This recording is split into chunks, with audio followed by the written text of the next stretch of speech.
Good morning students. जैसा कि कल हमने अध्ययन किया था उपभोग प्रवृत्ति के बारे में, जिसमें हमने विस्तार से जाना था सीमांत उपभोग प्रवृत्ति और औसत उपभोग प्रवृत्ति के बारे में। आज हम अध्ययन करेंगे उपभोग फलन अथवा उपभोग प्रवृत्ति को प्रभावित करने वाले तत्व या फिर निर्धारक तत्व के बारे में। अब जैसा कि हमने अध्ययन किया था कि उपभोग फलन आय और उपभोग के संबंध की व्याख्या करता है और आय में वृद्धि से उपभोग में भी वृद्धि होती है, किंतु उस अनुपात में नहीं होती है जिस अनुपात में आय में वृद्धि होती है, बल्कि उसके कंपैरिजन कम होती है। मीन्स जब आय में ज़्यादा वृद्धि होती है तो उस ज़्यादा वृद्धि की तुलना में उपभोग में कम वृद्धि होती है। इस कारण उपभोग प्रवृत्ति उपभोग व्यय की क्या होती है, वह तालिका है जो आय के विभिन्न स्तरों पर उपभोग व्यय की अलग अलग राशियों को बताती है। तो उपभोग फलन को प्रभावित करने वाले तत्वों को प्रोफेसर कीन्स ने कितने भागों में विभाजित किया है? 2 भागों में विभाजित किया है, व्यक्तिनिष्ठ तत्व और वस्तुनिष्ठ तत्व। व्यक्तिनिष्ठ तत्व को भी 2 भागों में विभाजित किया है, व्यक्तियों का उद्देश्य और व्यवसायी एवं सरकारी उद्देश्य। तो हम अध्ययन करते हैं पहले व्यक्तिनिष्ठ तत्व। इसमें फर्स्ट है व्यक्तियों का उद्देश्य। इसमें है सुरक्षा का उद्देश्य, जैसे जो व्यक्ति को आदर्श आकस्मिक व्यय हेतु बचत की प्रेरणा देते हैं। दूरदर्शिता का उद्देश्य, जो भावी बीमारी, वृद्धावस्था आदि आवश्यकताओं के लिए बचत की प्रेरणा उत्पन्न करते हैं। गणना का उद्देश्य, जो भविष्य में ब्याज तथा आय वृद्धि के लिए बचत बढ़ाने की सोचते हैं। सुधार का उद्देश्य, जो भावी जीवन स्तर में सुधार और बढ़ते व्यय का आनंद उठाने के लिए बचत की प्रेरणा देते हैं। स्वाधीनता का उद्देश्य, जो भावी जीवन में काम काज में स्वतंत्रता और दूसरे पर निर्भर न रहने के उद्देश्य से बचत करते हैं। उद्यम का उद्देश्य, जो व्यक्ति को अपनी भावी व्यावसायिक गतिविधियों के सफल संचालन और व्यापारिक शक्ति प्राप्त करने के लिए बचत की प्रेरणा देता है। गर्व का उद्देश्य, जो व्यक्ति को अपने उत्तराधिकारियों के लिए संपत्ति छोड़कर मरने की इच्छा का गर्व बचत की प्रेरणा देता है। कृपणता का उद्देश्य, व्यक्ति को कंजूसी की अपनी सहज प्रवृत्ति को संतुष्ट करने की दृष्टि से स्वतः बचत की प्रेरणा देता है। तो ये थे उपभोग को प्रभावित करने वाले व्यक्तिगत वस्तुनिष्ठ व्यक्तिनिष्ठ तत्वों में व्यक्तियों का क्या उद्देश्य रहता है, वो है सुरक्षा, दूरदर्शिता या फिर गणना, सुधार, स्वाधीनता, उद्यम, गर्व और लोभ या फिर कृपणता का उद्देश्य। फिर अब व्यवसायी एवं सरकारी उद्देश्य के से भी किस प्रकार से उपभोग को प्रभावित करते हैं। जैसे उद्यम का उद्देश्य, जो व्यवसायिक कंपनियों एवं सरकारों को बड़े बड़े व्यावसायिक कार्य करने और उनके विस्तार हेतु धन बचाने को प्रेरित करते हैं। तरलता का उद्देश्य, ये उद्देश्य व्यावसायिक फर्में तथा सरकारों में अपने कार्यों के लिए अधिकाधिक तरल साधनों एवं संपत्तियों के निर्माण हेतु बचत की इच्छा जगाता है। सुधार का उद्देश्य, ये उद्देश्य व्यवसाय में कार्यकुशलता वृद्धि तथा आय वृद्धि हेतु धन बचत करने की इच्छा बढ़ाता है।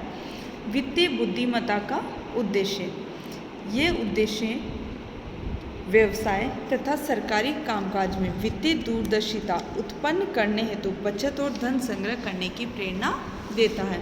तो इस प्रकार से ये थे व्यक्तिनिष्ठ मनोवैज्ञानिक तत्व जो उपभोग को प्रभावित करते हैं। अब हम अध्ययन करते हैं वस्तुनिष्ठ तत्वों का, जैसे अप्रत्याशित लाभ या फिर हानि। व्यापारिक तेजी के समय अप्रत्याशित लाभ प्राप्त होने पर क्या होता है, उपभोग प्रवृत्ति बढ़ जाती है और उपभोग फलन वक्र ऊपर की ओर खिसक जाता है। जबकि मंदी के समय अप्रत्याशित हानियों के कारण क्या होता है, उपभोग प्रवृत्ति घटती है। राजकोषीय नीति, सरकार की राजकोषीय नीति में परिवर्तन से भी क्या होता है, उपभोग प्रवृत्ति बदलती है, क्योंकि जहाँ एक और करारोपण के फलस्वरूप खर्च योग्य आय के आकार में क्या होती है, कमी होती है, तो उससे उपभोग प्रवृत्ति घटती है। जबकि सार्वजनिक कल्याण कार्यक्रमों पर किए जाने वाले व्यय से क्या होता है, उपभोग प्रवृत्ति में वृद्धि होती है।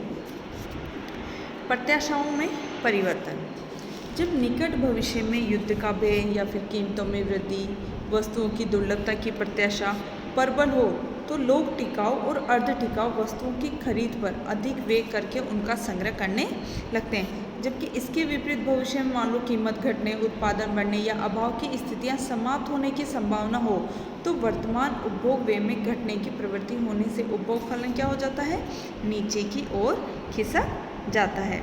ब्याज की दर, ब्याज दरों में वृद्धि से उपभोग प्रवृत्ति क्या होती है, घटती है, जबकि ब्याज दरों में कमी से उपभोग प्रवृत्ति बढ़ती है।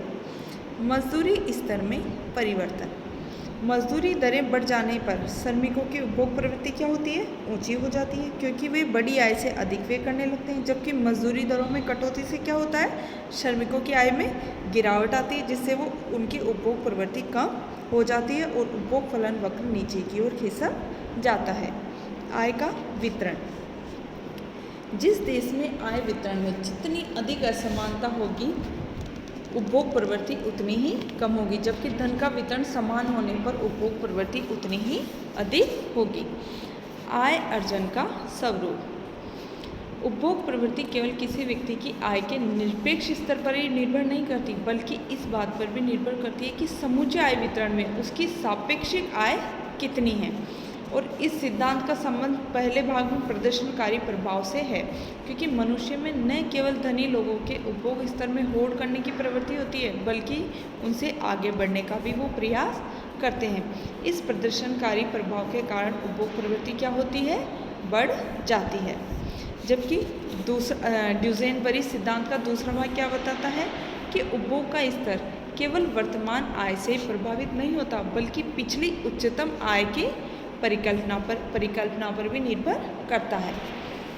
बचतों के प्रति मनोवृत्ति, देश के लोगों में बचतों के प्रति मनोवृत्ति भी उपभोग प्रवृत्ति को प्रभावित करते हैं। जब लोग भविष्य के उपभोग को वर्तमान के उपभोग की अपेक्षा ज़्यादा महत्व देते हैं तो भावी बचत की इच्छा के कारण वर्तमान में क्या होगा, उपभोग प्रवृत्ति घटेगी। लेकिन यदि मान लो कि लोग वर्तमान उपभोग को भविष्य के मुकाबले अधिक महत्व देते हैं तो वर्तमान में क्या होगा, उपभोग प्रवृत्ति बढ़ेगी और उपभोग फलन ऊपर की ओर खिसक जाएगा।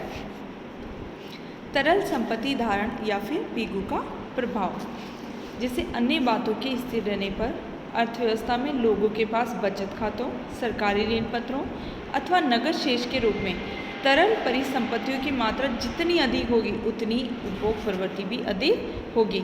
और इनकी मात्रा, वही सरकारी ऋण पत्रों, नकद शेष के रूप में तरल परिसंपत्तियों की मात्रा जितनी कम होगी उतनी क्या होगी, उपभोग प्रवृत्ति कम होगी।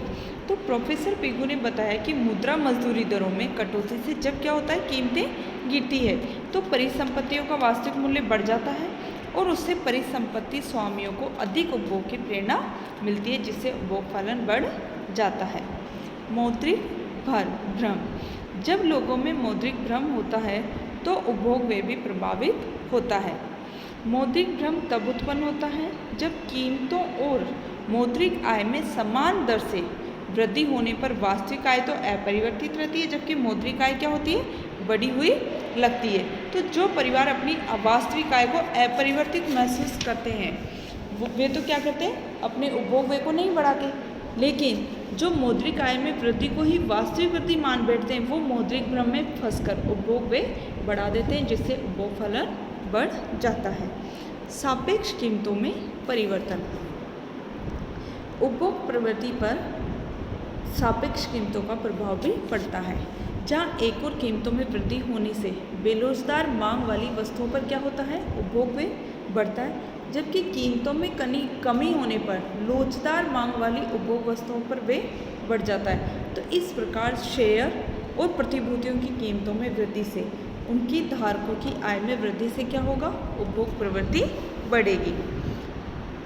उपभोक्ता साख, जब देश में उपभोक्ता साख सस्ती और सुविधाजनक शर्तों पर उपलब्ध होती है तो उपभोग प्रवृत्ति बढ़ती है। जैसे आजकल भारत में वित्तीय और बैंकिंग संस्थाओं द्वारा बड़ी मात्रा में आसान शर्तों पर उपभोक्ता साख, 2 पहिया वाहन, टीवी, फ्रिज, कार, यहाँ तक कि उपभोग व्यय हेतु नगद राशि उपलब्ध कराई जा रही है, तो उससे क्या होगा, उपभोग प्रवृत्ति बढ़ती है। निगमों की वित्तीय नीतियाँ, देश के निगमों की वित्तीय नीतियों का भी उपभोग फलन पर प्रभाव पड़ता है। यदि निगम आय और लाभों का वितरण रोकते हैं तो लाभों का वितरण न करने से उन्हें आरक्षितियों में हस्तांतरण कर देते हैं तो अंशधारियों की आय में गिरावट उपभोग प्रवृत्ति को कम करेगी, जबकि लाभांशों का वितरण तथा आय को रोकने की नीति न होने पर अंशधारियों की आय में वृद्धि क्या होगा, उनकी उपभोग प्रवृत्ति को बढ़ा देगी।